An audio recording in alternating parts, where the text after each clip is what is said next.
What up, Motion Depth? Okay, we're back into our review era. It's been a minute. The last time you guys saw me doing some reviews, I was in the house. Now, I'm in something that we built, something incredible, something big. We're gonna be going over Pitbull Cap, saving you money on what hats you should be bringing in for your business, your brand, and ultimately how you stand out. You may see a bunch of people saying they have the real hats. This is coming from a guy that has real motion. Pitbull Cap, I'm giving them the approval. There are other brands that we're gonna get to, no honorable mentions, but this is about Pitbull Cap. So right off the rip, one of the hats that I would steer you away from this, yes, it's a cool overall model, but these satin hats, I think there just needs a little bit more work. From a perspective of embroidery, this is not gonna hit. So why is this not gonna hit, or why? What do you see that's not really a factor with this? Well, from an embroidery standpoint, it's really thin. You wanna have like a satin that has a liner on the inside. Yes, they have a liner, but the liner isn't as thick as I would like. The rope is a little bit too thick, so this is more so of a boating cap.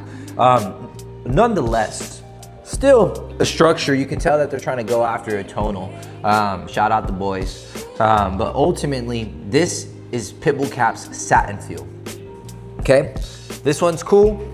I would have to give it like a 5 out of 10, just because of the execution on the inner liner. There are some other options as well. Okay, now of this lineup, we're gonna go to the obvious. This is the PB222. So this is their version of the Richardson 112.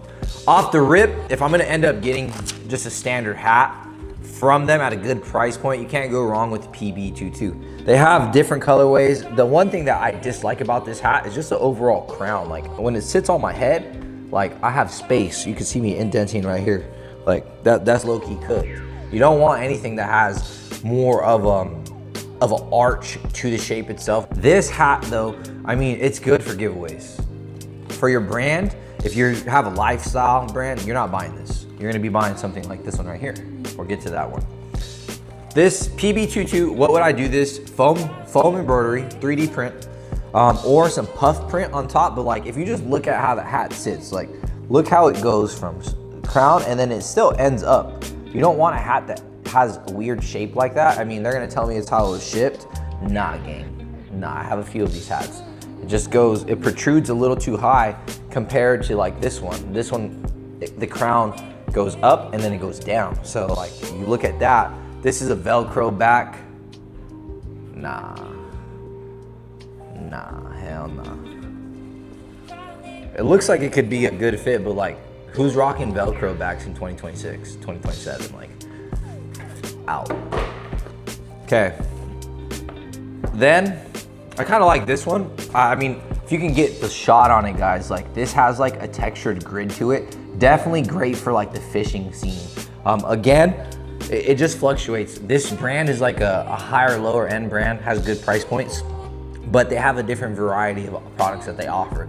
And sometimes when you're looking to stand out with your brand, you need variety. And so you gotta look at where your brand is at and find a winning product. If you are building something around a winning product, then the rest of this shit comes easy.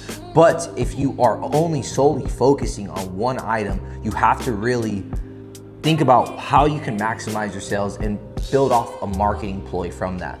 This hat, if I had to build a marketing ploy with it, you know, I'm pairing this straight for the outdoor lifestyle fishing. I really feel like that's the best type of look for this hat overall, best type of branding. Lifestyle, it is a 5-panel compared to this being a traditional 6-panel. So a 5-panel has no line, a 6-panel has line.